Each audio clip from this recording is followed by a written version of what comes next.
Once again, a legacy sequel just slaps.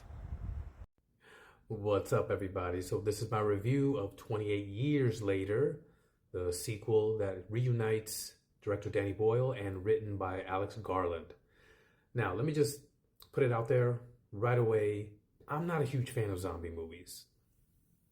Now, for those of you out there who are going to get a little up in a tizzy because they're not necessarily known as zombies in this particular franchise, they're known as the infected.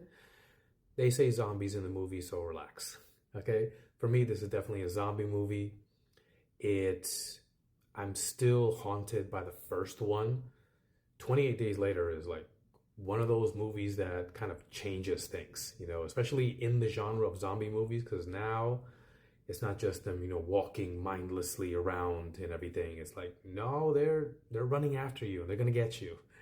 So that added element to it, which is such a simple element, but it was never really thought of before. I saw 28 Weeks Later in the movie theater a few years later when it came out, and it was just, not exactly something that would get you the kind of anxiety that the first one did. So when I saw that Danny Boyle and Alex Garland were coming back together, my heart, raced a little bit just thinking of, are they going to replicate the same success from a storytelling standpoint that the first one did? And I do have to say, yeah, they did. They really, really did. I mean, it was definitely worth the wait. The story follows that, now England is the only one that is suffering from this, rage virus epidemic, which kind of retcons 28 years later, because if you have seen the movie, spoilers, the zombies are running amok on Paris. So it's like, okay, now it's spreading to the rest of the world.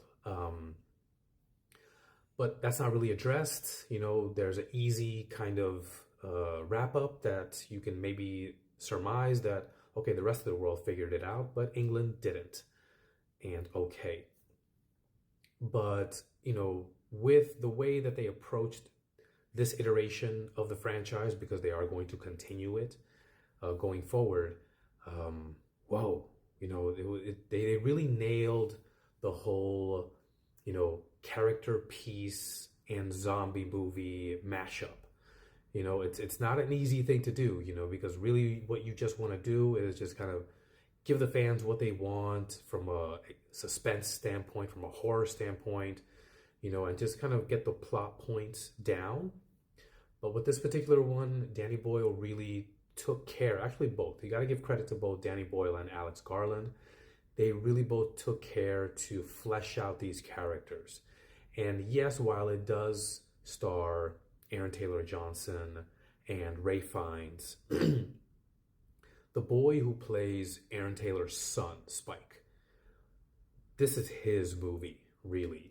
It's one of those situations where this, like a lesser known actor, kind of what would on its surface be a smaller role, it's really surrounding him with these great characters and great actors, so that way they can, lay a solid foundation. But this is the kid, like this kid, I forget his name, but whoa, what an incredible performance.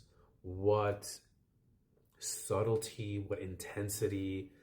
It really is, something to behold. We're going to see this kid, more going forward. Hopefully they play their cards right. Some technical things that I think need to be addressed, like you hear this, that, the movie was, filmed on iPhone. Yes, but, it's not really that simple. If you see, some stills of the behind the scenes footage, you will see that, like, okay, yes, it is an iPhone, but there's a lot of, complicated lenses, lighting, rigging. It's not just, somebody with, simple setup like the way I have, filming a movie. It's way more complicated than that. But the fact that they use so many iPhones, I mean, that kind of goes a long way in seeing how technology has progressed over the years. The thing, I guess, that, I don't really see anything so wrong with the movie. It's not a perfect movie by any stretch of the imagination. However, overall, it's incredible. You know, Ray Fiennes just steals every single scene that he is in. How he didn't win the Oscar for Conclave is, I don't understand, but it's the Oscars. It's not the weirdest decision that they've ever made. But the way he just presents himself, the way he just draws in your attention, and, you know, just subtle things from like the way he moves his eyes, you know, to the way he just postures himself within the scene, you know, the tone of his voice, everything just put together is just, you know, it's Ray Fiennes being Ray Fiennes. He's incredible, you know. And really, another thing from a storytelling aspect that I think really deserves to be mentioned is, you know, yes, it's a character piece plus a zombie, but really it's the story of a boy forced to become a man sooner than he should be, and seeing his father, played by Aaron Taylor Johnson, in a different light. It's rough. It's kind of like, you know, when a boy sees his father as not the perfect invincible man that he thought his father was, you know, and kind of a heartbreak and, you know, borderline trauma that occurs when that happens, when that realization actually happens.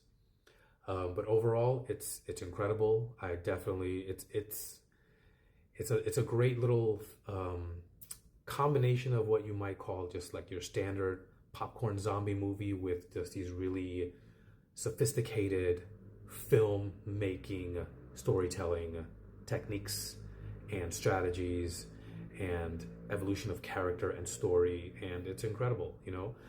I'm not really super psyched for the sequel. There's going to be a sequel that is already called like The Bone Temple, which is going to be coming out in January. The fact that Danny Boyle is not directing it already has me a little, you know, little worried about that. I'm not gonna lie, but I'm gonna enjoy this for what it is and appreciate it that it was even made. And I suggest you do the same thing as well. Anyways, what about you guys? Let me know what you think in the comments below. Smash that like button, give me a follow, and I'll see you guys next time.